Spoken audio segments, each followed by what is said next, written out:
How can you beat that, right? Bob and I were speaking at a convention together in Atlantic City a couple of years ago, and I asked him about his networking philosophy. I'll never forget what he said. Watch this. He said, "I'm simply obeying the laws of the universe."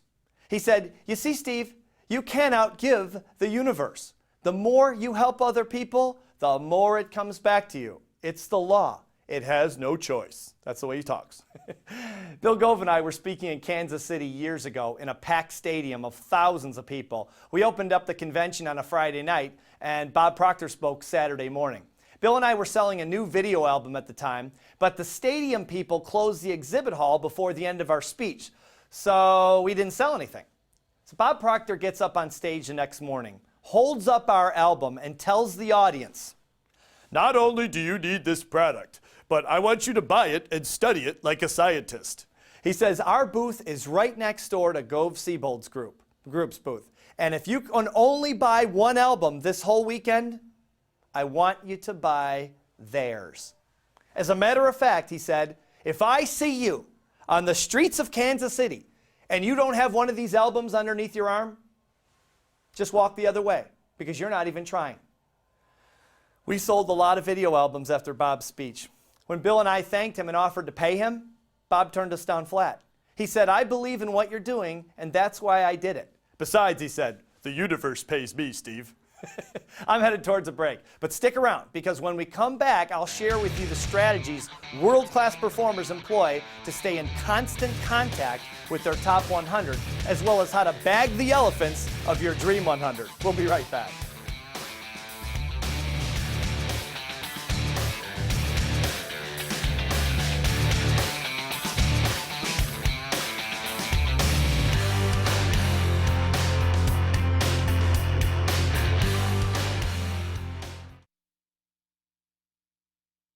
Welcome back to Mental Toughness Secrets of Champions.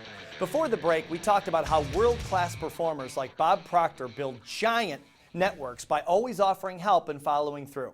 Now let's talk about how to stay in constant contact with your current network while you're in the process of adding to it. By far, the most efficient method of staying in touch is by including your network in your weekly emails to your database. If you don't have a database of emails, start assembling one immediately. Remember this little axiom. Middle-class thinkers have address books. World-class thinkers have databases. Your goal should be to build an email database of at least 1,000 people who know, like, and trust you. Can you imagine the security that kind of network would provide? Can you imagine the opportunities that large of a network could offer you?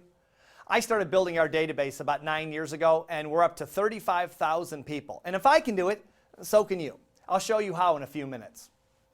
Including your contacts in your weekly or monthly emails keeps your name on their minds. Just make sure they have some interest or reap some benefit from what you send them. Okay, so now that you're actively in touch with your top 100 contacts on a weekly basis, let's talk about how to bag some of the elephants on your Dream 100. Elephants are people you've identified that can help you the most. They're usually super achievers, and they're very tough to bag, unless you're an expert hunter.